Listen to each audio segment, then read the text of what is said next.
Just because you've got a business idea, and it might be a good business idea, doesn't mean you should do it. Why? What if you would have made more money working a normal job? Was it still worth it? You might put your family through hell, and you could have worked that out before you started. I speak to a lot of people every week who ask me how to get going in a business. I've got a business idea, and many times the ideas are good. Have you done your market research? Oh yeah, people want to buy it from me. No. Have you asked the market? People throw revenue figures at me all the time. Oh, but we're turning over $1 million. I couldn't care less how much you turn over. How much profit do you make? And more importantly, after paying tax and all of your expenses, how much cash are you left with?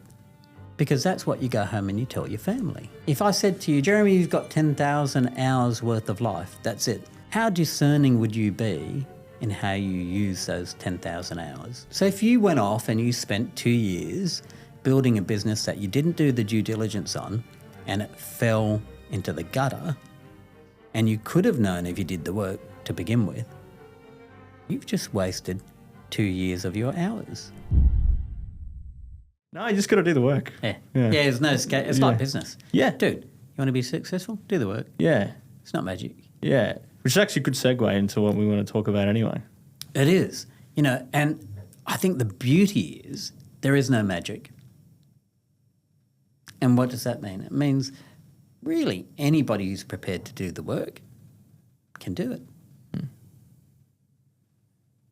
And out of all the countries in the world that I've visited, I reckon this is one of the greatest places to do it in.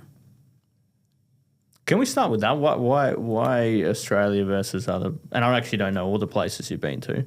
Yeah, quite a number. I mean, I love business in the US because their population's so big and they are a population of consumers. So maybe the US would also be great. In my experience, Australians have a homeschool advantage in the US for 2 reasons. One is they love our accent. Who cares what they do? That seems that way. And I think if you've grown up in a business environment in Australia, you may not know that you've developed a competitive chain. Our population is so much smaller, so in order to be really successful, you're always thinking about how do I do this better, how do I deliver better, how do I get more customers. You go to the US and their population is so much greater than ours, it's so much easier. So maybe the US too would be good. But here I think, why do I love Australia as a place for business and certainly starting a business is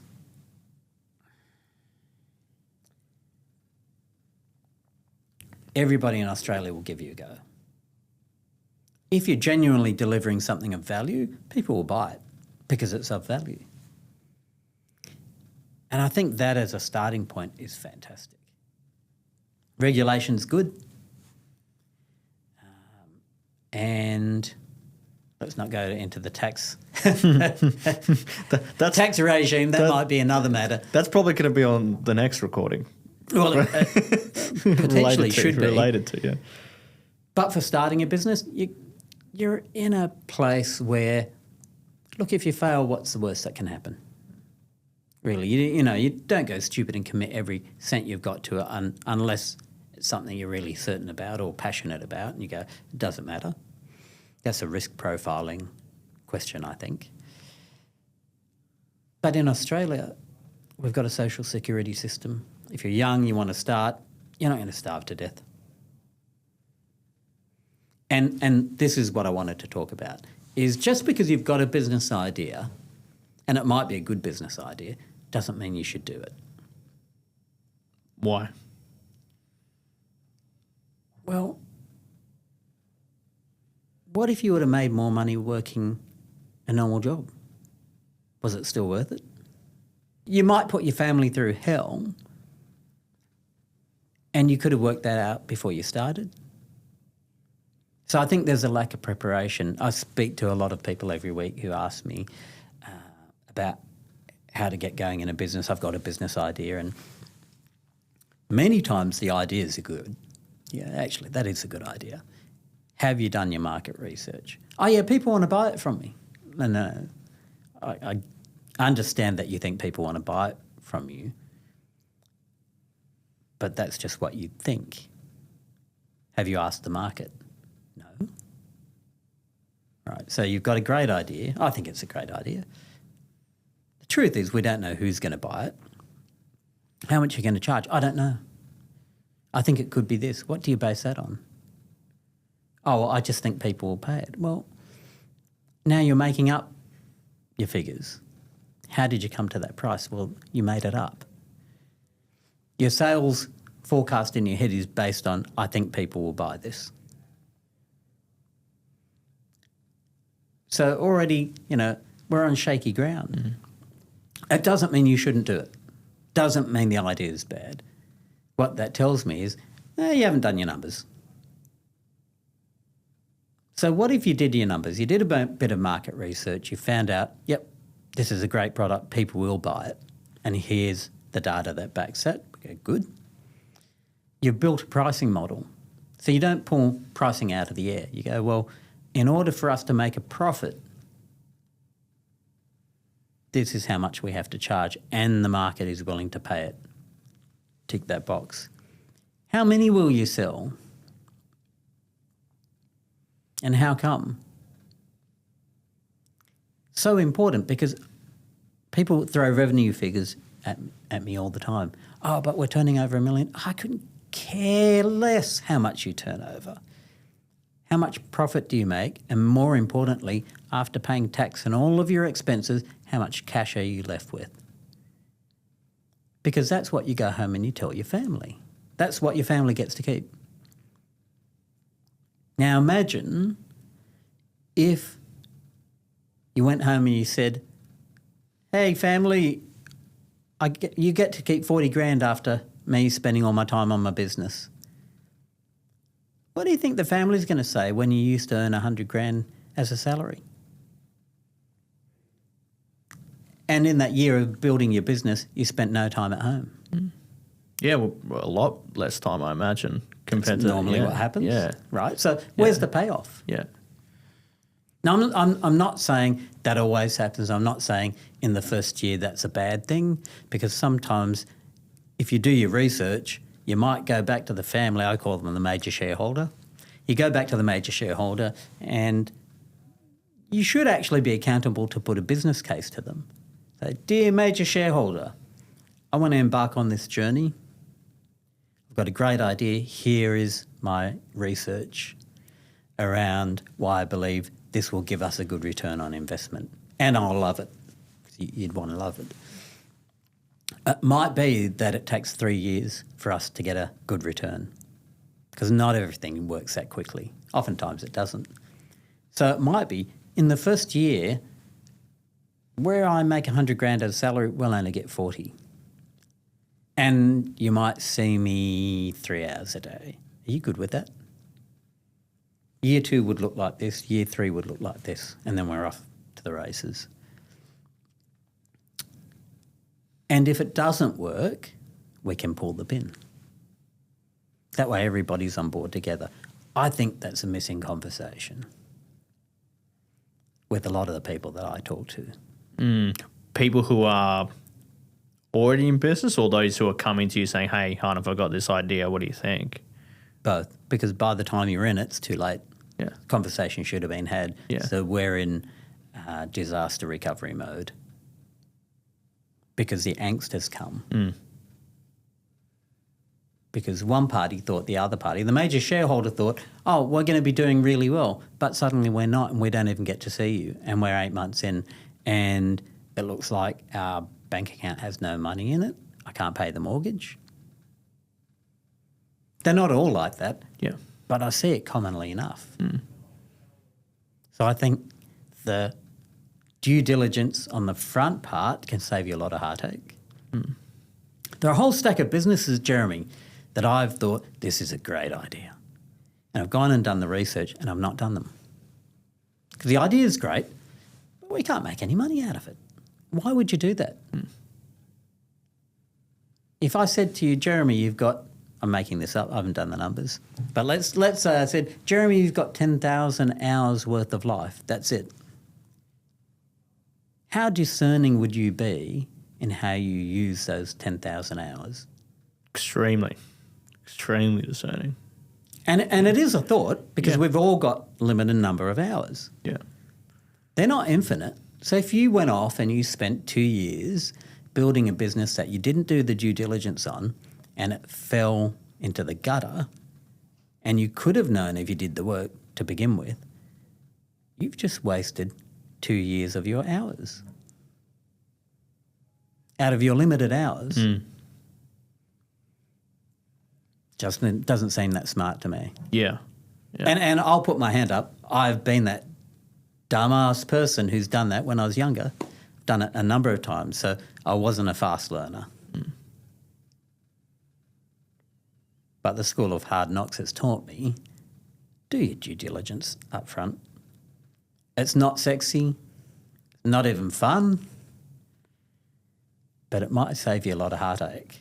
Yeah. Can we walk through that, like, step by step, what that due diligence would be? So we can even, if you can, make up a scenario of what a business idea is. You don't have to, but at least walk through the process of, okay, I've got this idea. What next? All right. So I've got this idea, and one, who else does it? Who else does something like it? And if somebody else is doing it, that's even better because I'm not first in market. I don't have to educate the consumer. So I want to know, how are they doing it? What are they charging? Where are they really succeeding?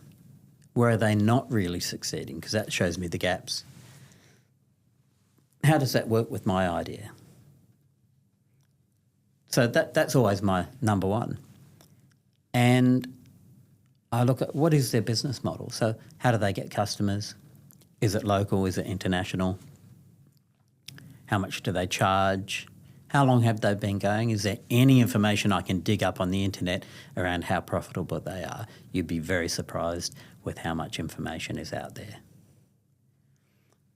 So these things, we've got ChatGPT 5.5, Claude, there's so many resources. They're not perfect, but they're a great starting point. And you can get a lot of really good quality information just to beta test before you spend a cent on trying to answer the question, is this idea, whether it's good or not, is it worth pursuing?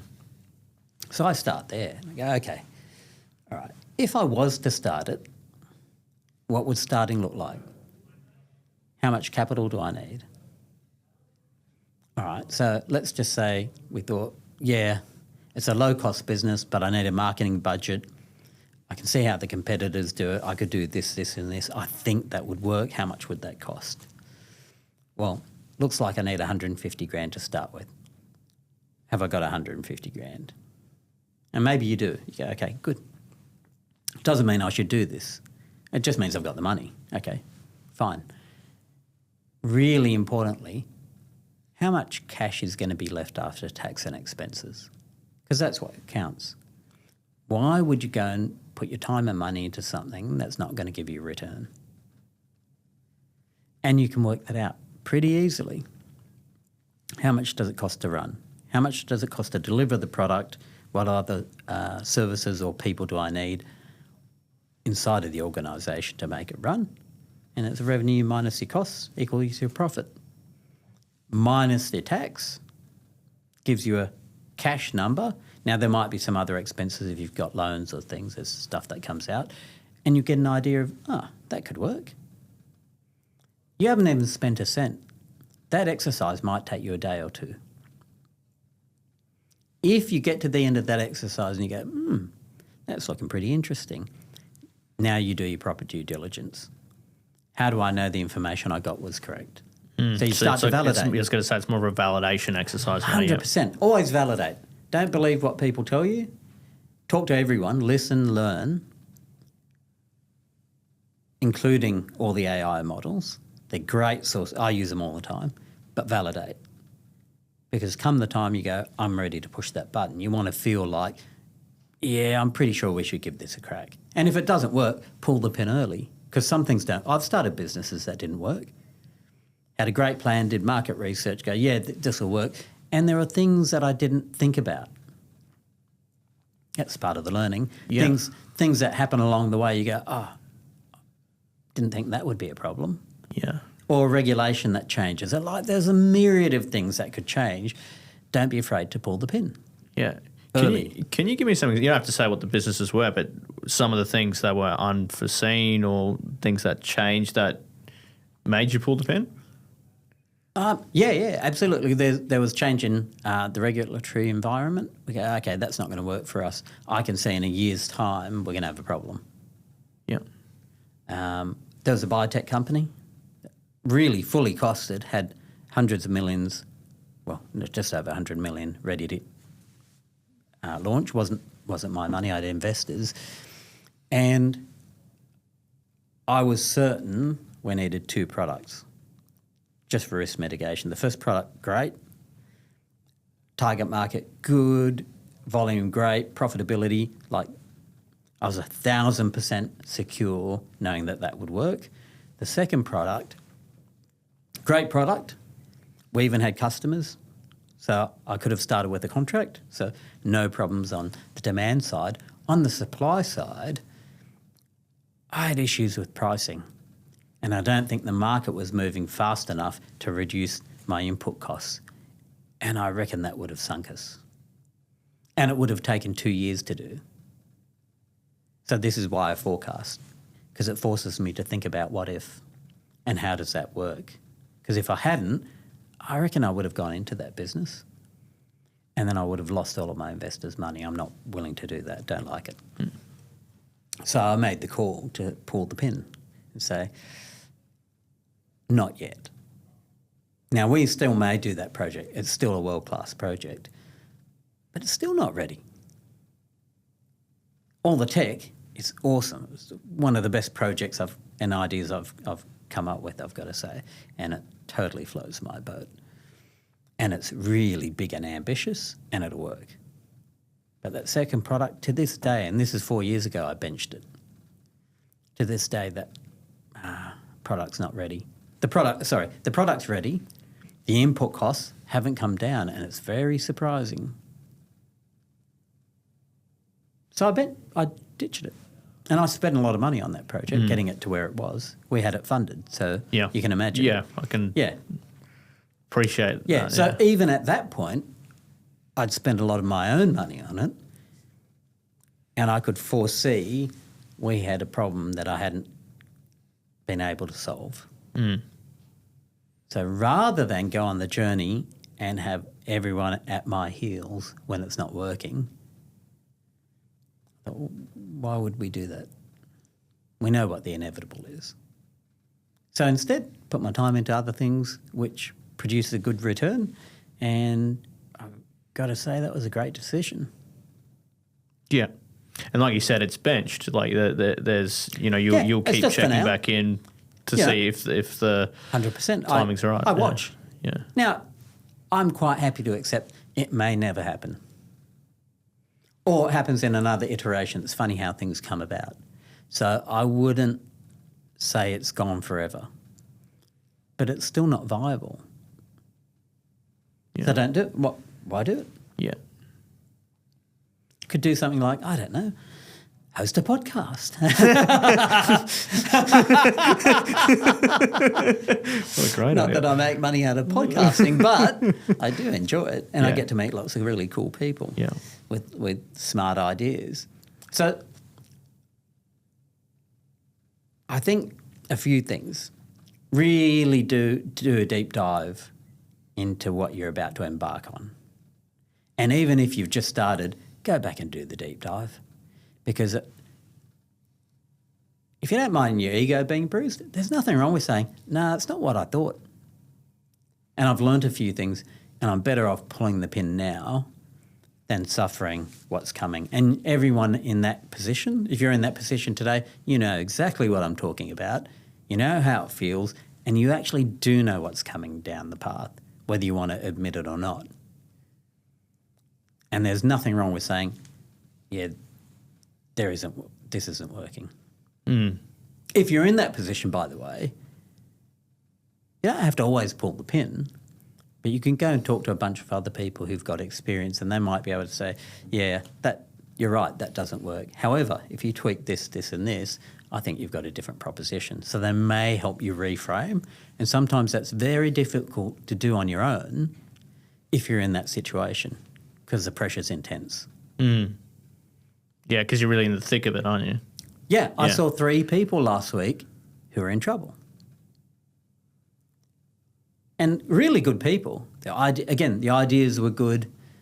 They've gone to market. They're getting sales, but it's not enough. Why? What it came down to is they didn't do the due diligence on the numbers side to understand what does it take in resources and then cost to run this business. And especially when you start to grow. That's the one that kills people.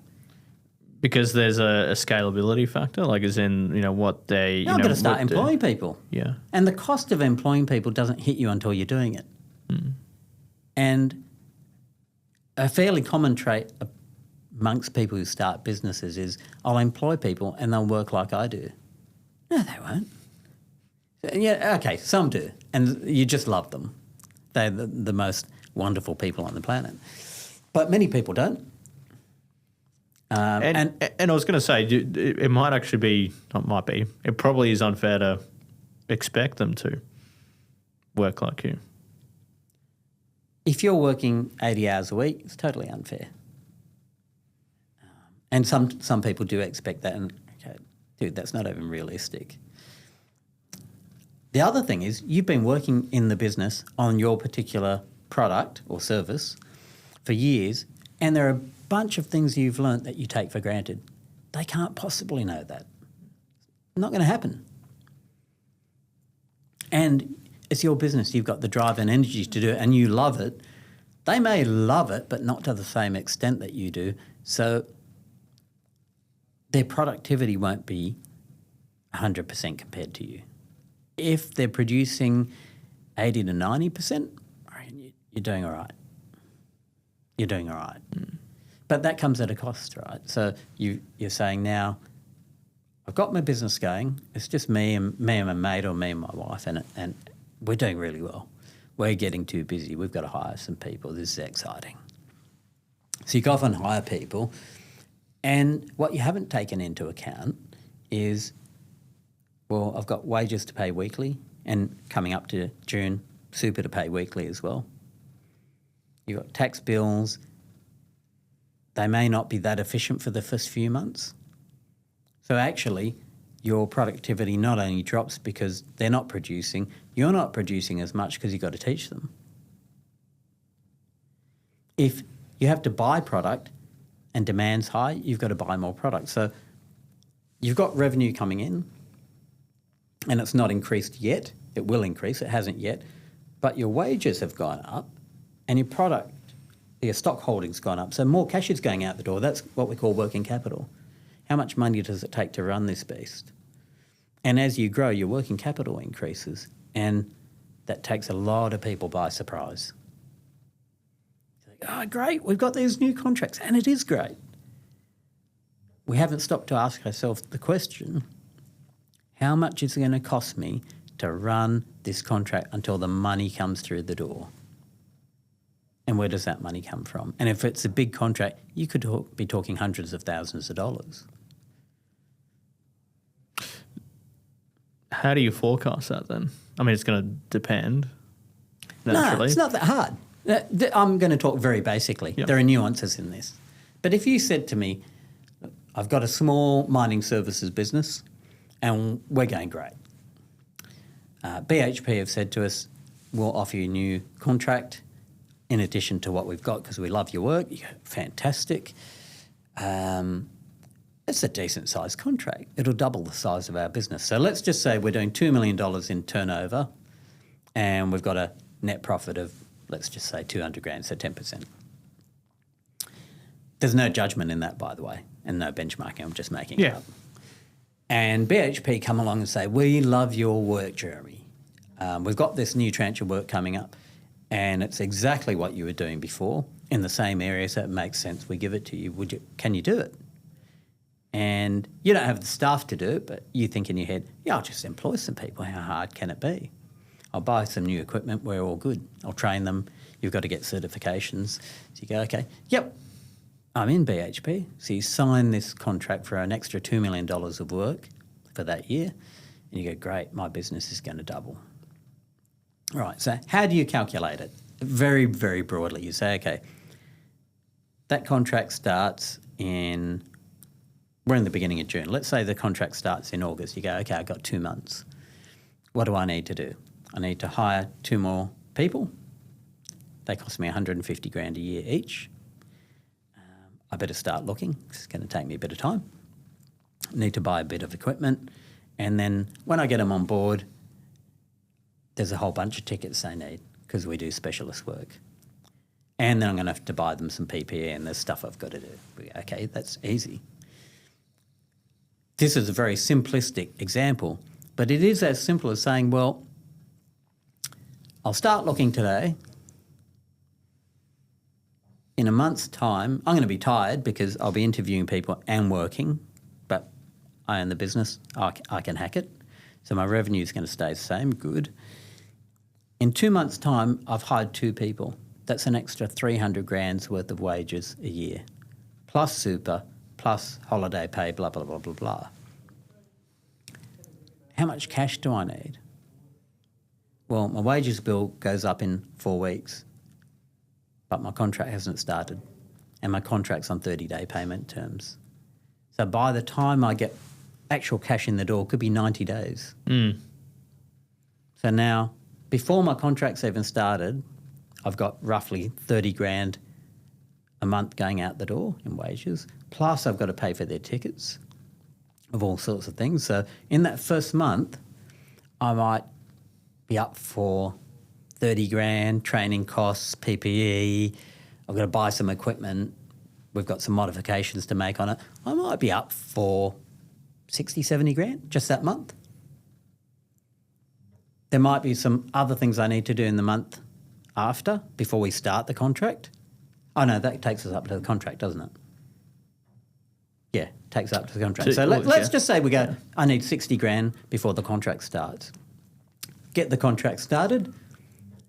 But you might not, like you said, be paid until...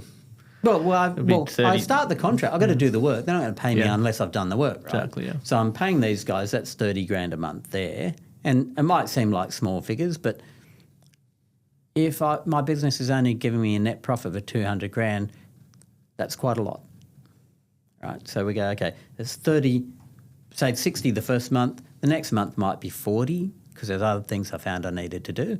So already we're 100 grand in. And we're just starting work. We do the work, but I'm not going to get paid for 30 days. So, I might need 150 grand. So if I don't factor that in, where am I going to get 150 grand from?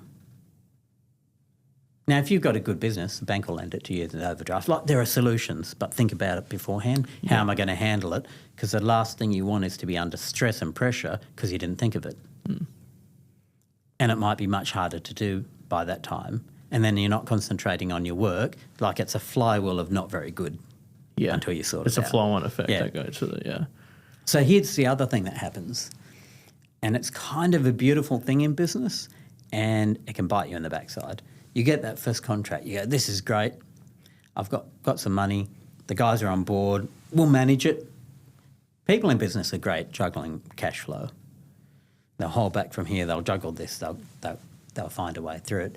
And then you're feeling pretty good about it because you've got this new contract, business is growing. And with that energy, another contract comes. This often happens. And you go, 3 times the growth. This is great. Yeah, okay. And you found people to hire. But you're compounding your problem. You haven't been able to step back and say, actually, I wonder if this will sink the ship. And I wonder how much risk I'm taking on. BHP is good, but if you're using, you were subcontracting to another person who had the BHP contract and all your work was with them, what if they go broke? I see that commonly enough. Yeah. So I think getting new contracts, growing, fantastic, do your numbers around working capital, have a look at who are my customers, is there enough spread of customers to reduce my risk? So if one goes broke, is it going to kill me? Yeah. And we don't want any of them to go broke. We want to be paid all the time. What are the things that I could be doing to help make sure I do get paid? And by the way, is there somebody following up when people don't pay? Because if they don't hear from you and they're not great payers, you'll find you'll be at the end of the queue all the time. Don't be that person. Because if something bad happens in their business, or they change their mind, or they're not a particularly good player with integrity, they might not pay you at all. I see that commonly enough. So know who it is, who you're working for. That's a bit off topic, but no, I think it's on topic because what we're going back to is really, I guess, I want to say forecasting is or planning. When we've talked about planning before, but it's forecasting is part of planning, right? Anticipating what could go wrong, and then also how we're going to manage cash flow, as an example. Yeah.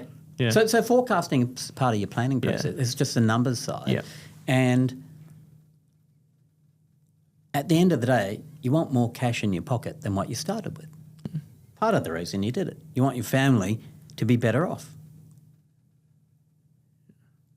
Can I take us back to the thread we're following around due diligence and market research? So you've already done the stage of, let's say, you've used Claude, ChatGPT, whatever it may be, and you're comfortable, like, okay, yes, I think there's a valid idea. Now I need to validate. I want to get, the information behind it.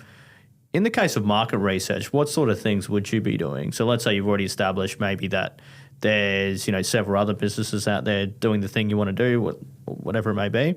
So there's a market for it, obviously, but what sort of research would you be doing to validate that? If let's say I had 5 competitors, I'd actually be more excited than if there are none. Why? Because somebody's already trodden this path and there are 5 of them. I can deep research them. And the first pass is very simple. Go to the website, read everything. Look at their reviews. Go on the internet, find bad things that are said about them, because the reviews are only going to be good. I want to find the things that people are saying are not good, because that tells me, you've got these issues. And some of them could be things, really simple things like, we had this problem with the product, but nobody got back to us for 2 weeks. And there's a common thread of that. You go, okay, well, that tells you something about how the business operates.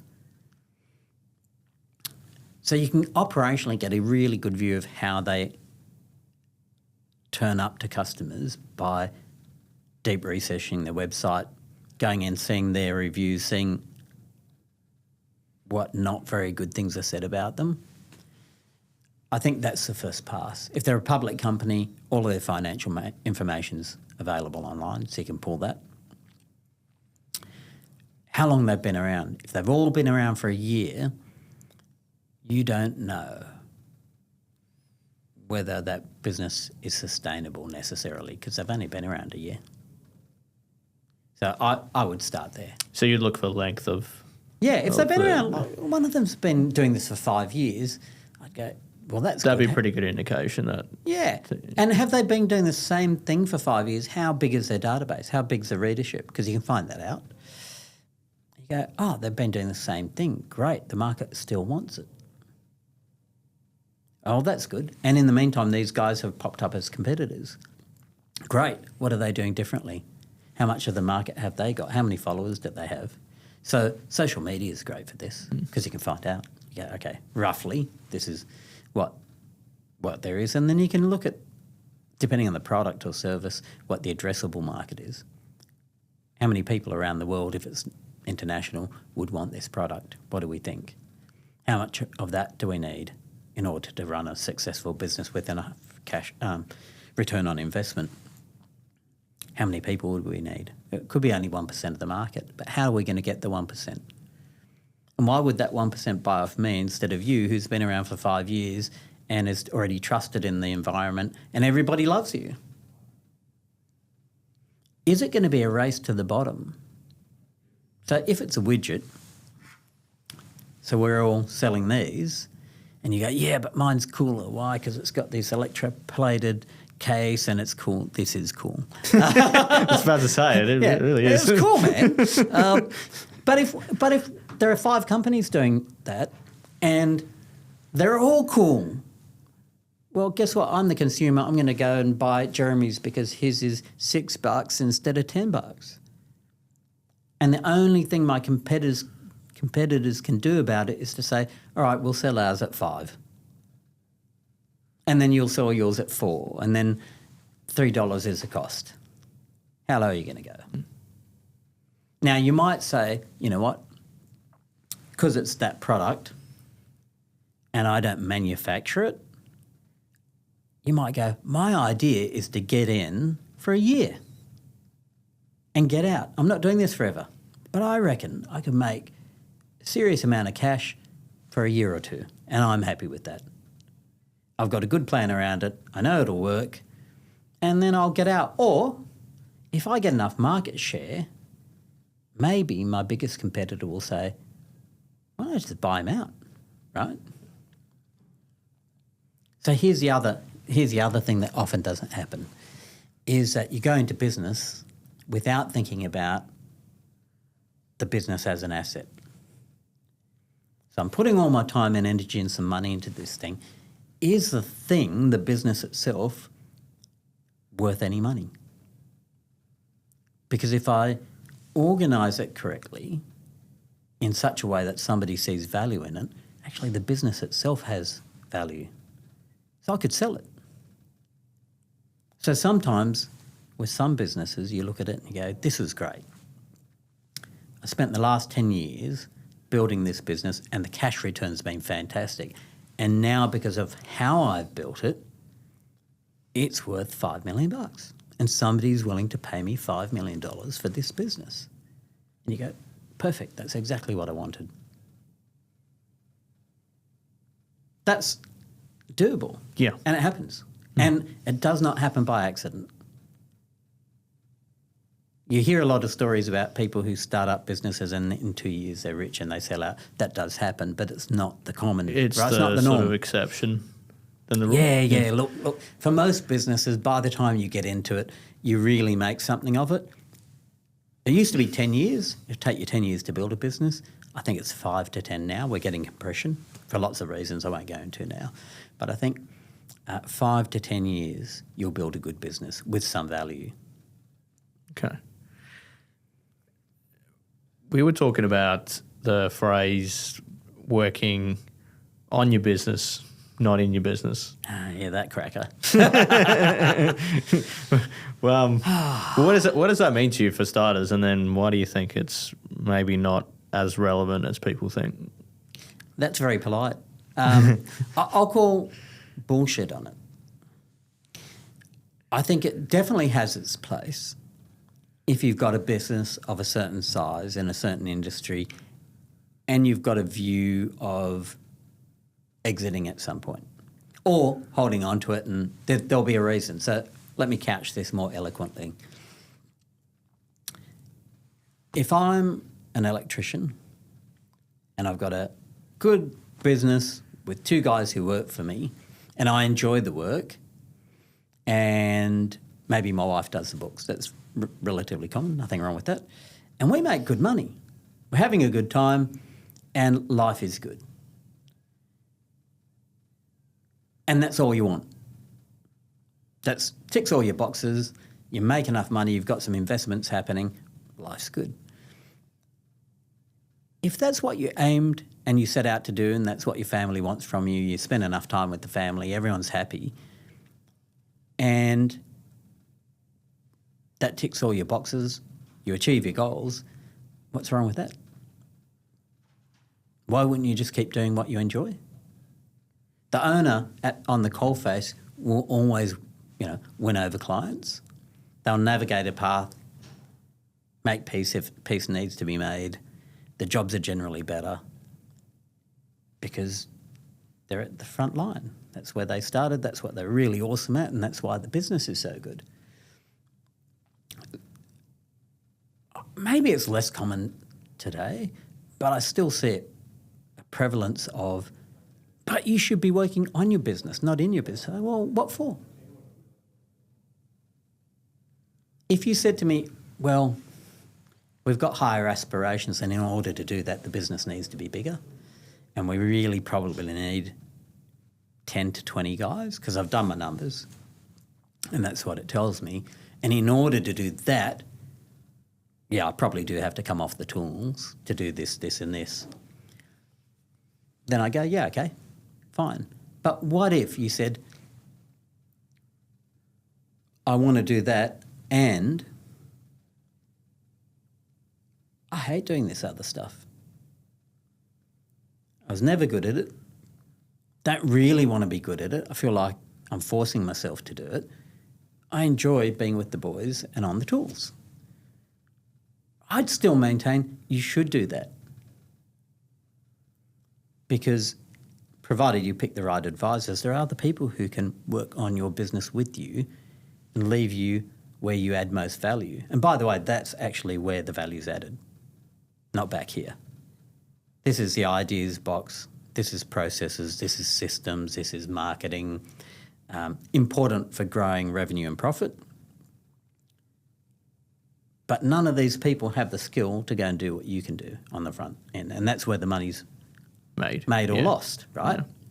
So it doesn't matter what we do over here. If you're not good on the front end, at some point the day of reckoning is coming. So I would say maybe you should stay there, or maybe you do half and half. But don't strip the joy out of your life getting stuck with a bunch of things that you don't even like doing and suffering for it. Can't see the point.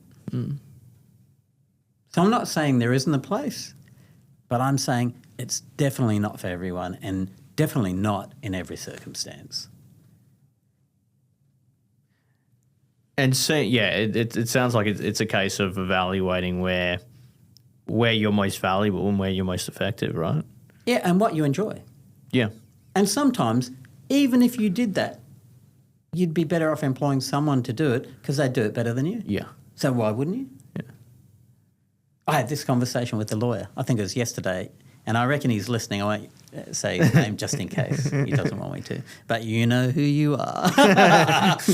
And he is particularly good at what he does, and an incredibly affable guy. Everybody loves him because he's just a good guy, and he doesn't bullshit, and he'll get the work done. Yeah, love that guy.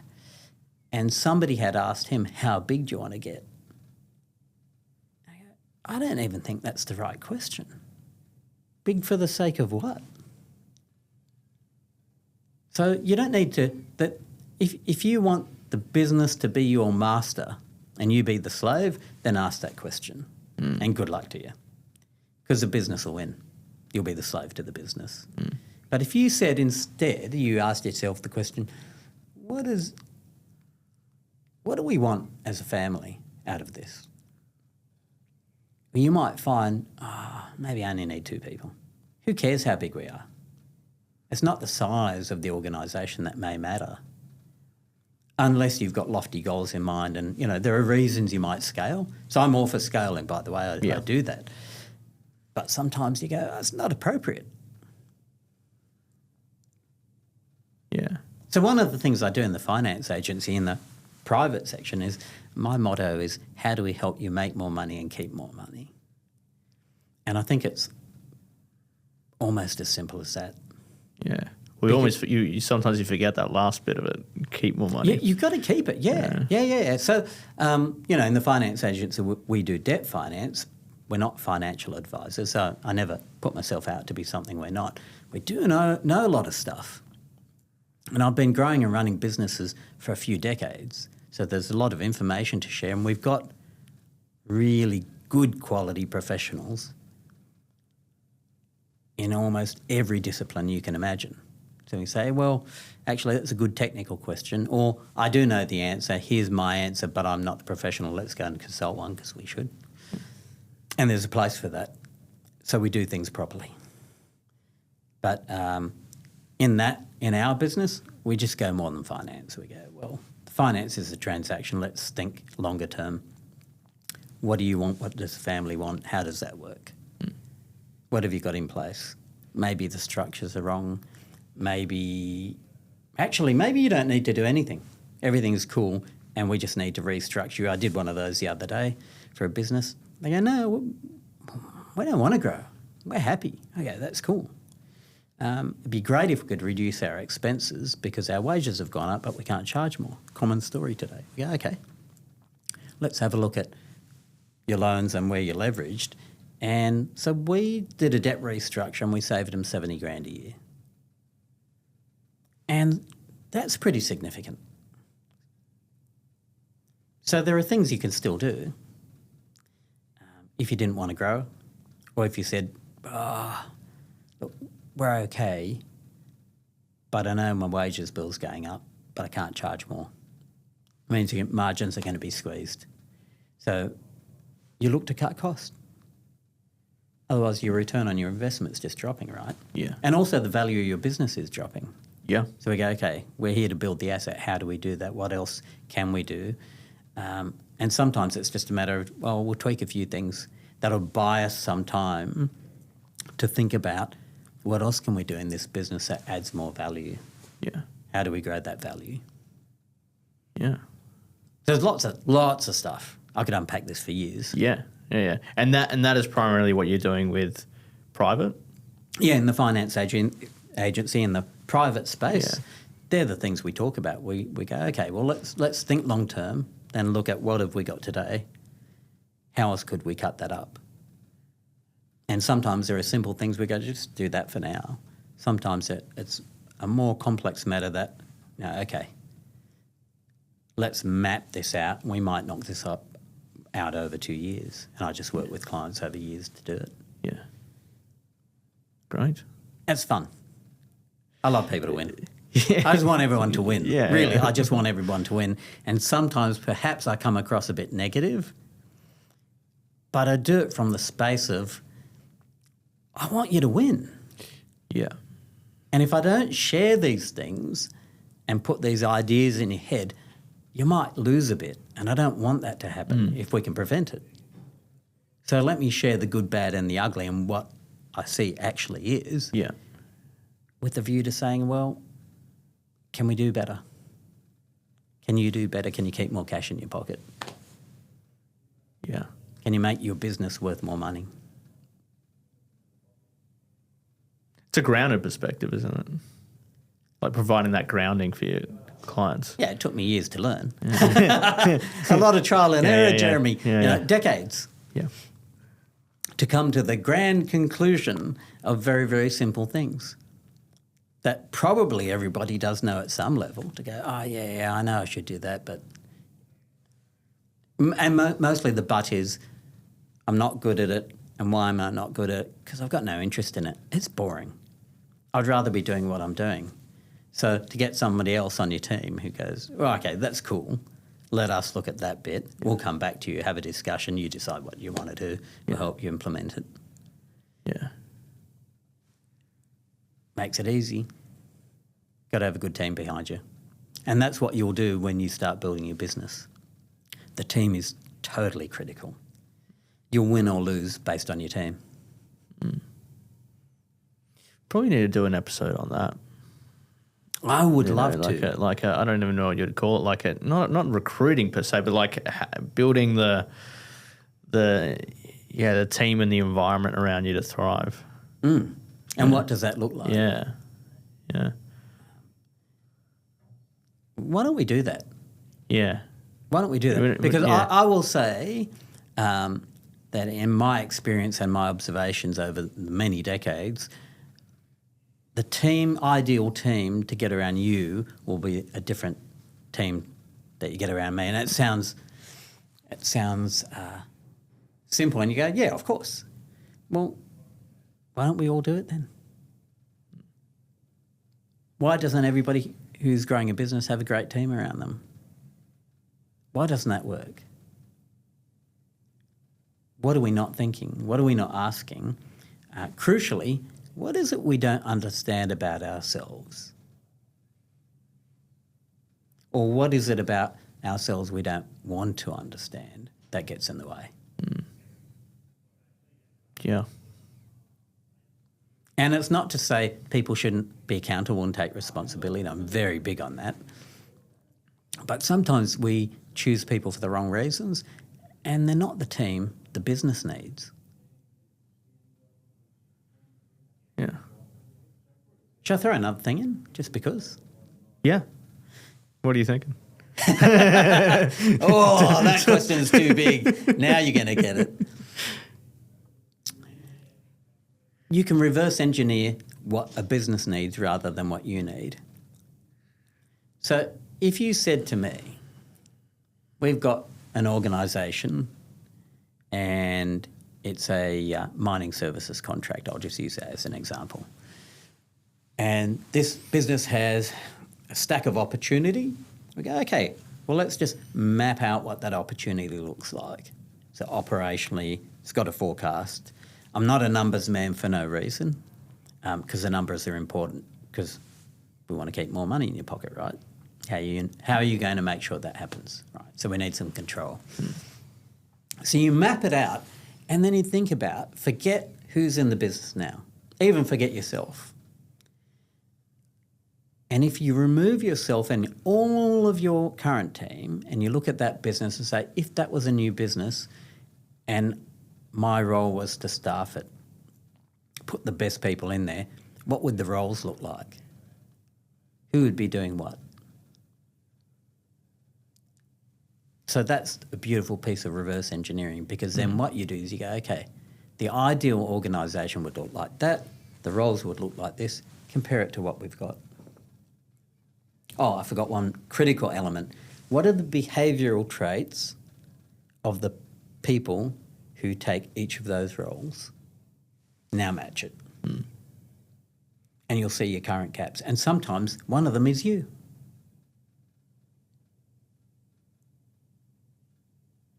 It's sobering, because if you believe that what you just mapped out is the pathway to success, you might find in doing that comparison, you go, I know where we're going wrong. Now, You see like a clear mismatch. yeah, you go, yeah, all right, maybe we're not operating optimally, and some of our people are just wrong people in the wrong holes. Could be great people, but they're doing the wrong But things. the wrong traits, that's what you were saying before, the Yeah, behavioural wrong traits traits, might be wrong, yeah. You know, if you've got somebody on the front end who needs to convert sales, it's still sales. I need you to buy my services. And I've got a hugely technical person who's the best technician ever, but is not great with people. Is that going to convert? Is that going to be your optimal conversion? Am I better off with somebody who's a real people person with a great intellectual capacity to understand technical things enough so that the other guys on the other end go, I like you,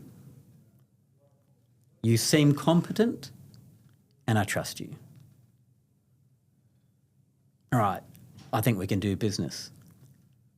I need answers to these questions. Great, I've got the best technical person on the planet. How about I bring him along? And every role really does come with a set of behavioural traits. Yeah. And then how do you integrate that thing? There is a whole conversation there, but you can easily do that exercise. You just got to sit down and I would say, grab a piece of paper, map it out, and you don't need any skill to do it. Just go sit there, map it out, think about it, and your answers will probably be right. Now, if it's you who's the problem, and oftentimes it's the person at the top, that's part of the problem, and it's you, well, at least you know, all right, can I change those things? Am I willing to? Should I get someone else there? Maybe, actually, I shouldn't be there. I should be here. I'm actually the best front person on the planet. Why am I not on the front line? I'm stuck in this quasi-administrative role. I don't even like it.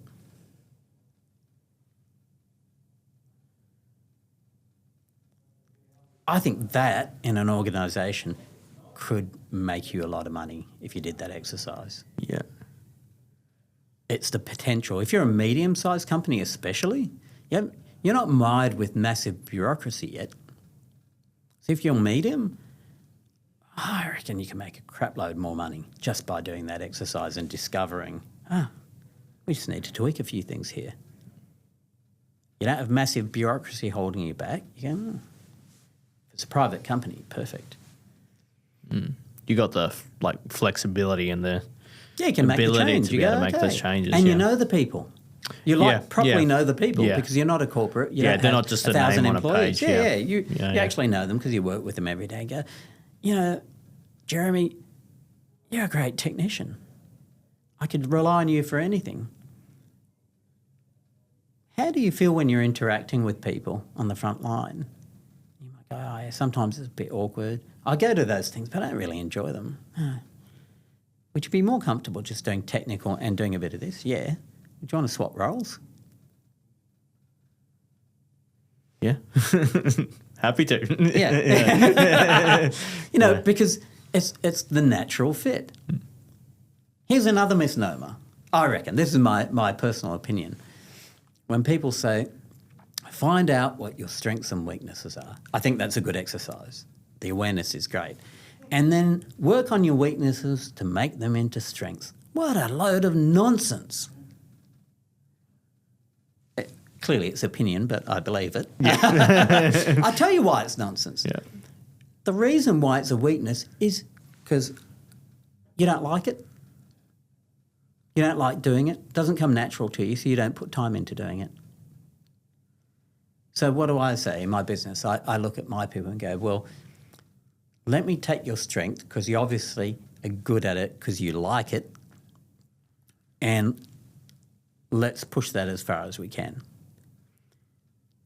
I can't allow you to be weak at these things, but I can allow you to bring them up to an acceptable level. That's okay. It's not great, but good enough. Yeah.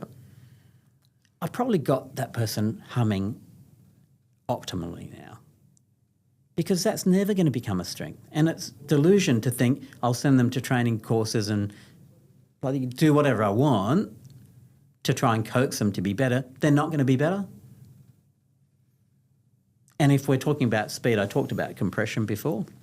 What used to take us 10 years to do, we could do it in 5 years now. Just with I wonder if this is the case, with the weaknesses, have you ever had it where that person may want it to be a strength? Well, not a strength, but they may recognise it as a weakness or an ongoing weakness, and they have demonstrated that, hey, I want to improve this. Do you find that then it's okay and it may become a strength? Yeah, I mean, it's personal, right? But they're 1%ers. Yeah. I've hired a lot of people in my time. I'm telling you, 1%. Now, if you say to me, yeah, languages isn't my thing, but you know what?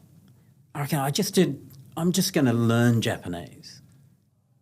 I want to be a superstar. Okay, dude, well, it can be done. You just got to put the work in, and it may not come as easily to you as John down the road who learnt it in 2 days. Yeah. He just has the affinity for it. I don't know why. Yeah. But I'm pretty certain if you put the effort in and you really want to, you'll do it. So I'd back you. But I'd need to know your character first. Because a lot of people say, yeah, I'm going to do this, and how many actually do? Yeah. Yeah. And everyone who listens to this knows somebody like that. Yeah, and it's for all sorts of things. And in business and there's plenty of people at in January, like, this is the year that the gym's for me. Yeah. And then I don't see them in February or March for whatever reason. And then, and it could be like a language or it could be some other it doesn't skill. matter what it is. People say a lot of stuff, and I think I've become a bit harder as I've gotten older and more experienced. And what you do counts. Your actions count. Your words are the precursor, but they don't mean much to me because people say what they want. They often say what they want you to hear because they want what they want. Fair enough. But what really lacks for me in people and continually disappoints me is delivery. Because I'm expecting that if you say this to me, you're going to deliver it. For me, that's you've committed. You've made a commitment. And if you make a commitment to me, I'm expecting you to keep it. I said this to my staff the other day. I will share this because if anybody employs people, I think it's worth thinking about. I said to all of them, not that anything was going wrong, but I wanted them to think about it. As a business, we go out into the world and we make a bunch of promises to people. And they come to do business with us based on those promises. So we're making commitments. If you come and use the finance agency, we're going to do this, this and this for you. That's the intent, right? So we make a promise. I'm pretty hard-assed on keeping my commitments. Sometimes you have to break a commitment. I understand that. Sometimes you need to renegotiate a commitment. Things can happen outside of scope. But let's just say for the moment, the baseline is we've made a commitment, let's keep it. And I look them all in the eye and say, my intent is to keep it. You coming on board, knowing that that's my intent, and knowing that if you come on board, you now play a role in making that work, have to think about this a bit deeper. Because in order to keep those commitments, there are a certain number of behavioural traits that are necessary. And it may be you ring the customer instead of emailing them waiting for a response. It could be very simple things, right? It could be that you're not lazy. It could be a whole bunch of things. So think about what it takes for you to be able to deliver the promises we're making. And without judgment, think about how you are naturally at home. Because if you're non-committal to your friends about stuff and you're lazy and you're a sloth and that's how you like to live, you're comfortable. I said, without judgment, just know that about yourself. Because when you walk through this door, you better switch. Because that nonsense isn't going to fly here because it doesn't help us keep our commitments. That is your one-way ticket out of the door, my friend. Because when I employed you, you made a commitment to me that you were a certain way. And because you were a certain way, you said you were able to keep those commitments. You said that. And so that is the basis of my expectation from you. Yeah, it's not come from nowhere. No. Yeah. We sat in an interview for hours, twice. And you told me you were this way and that gave you the capability and the ability to deliver. So now I expect it. So if that's not you, really, well, you can choose to leave. I'm cool with that. Or you become that person. You become that person when you walk through the door and we're all at peace. I'm saying this without judgment, and I love all my people. They're all good, and they all do actually walk the talk, so that's cool. I don't know why, but I felt like that reminder was in order.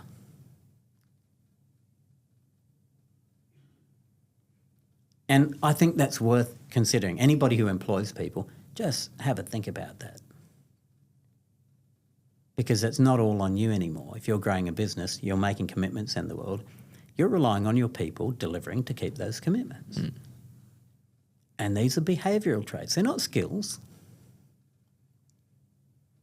If you're lazy, you bring yourself with you. Unless somebody brings it to your attention and say, no. You said you weren't like that. You want to stay here when you walk through that door, bring something different. You can take that stuff with you when you leave. I don't know if people generally are great at being able to do that. But if it's an imperative in your business to keep the commitments, maybe you need to change some people. And I don't think that's unkind.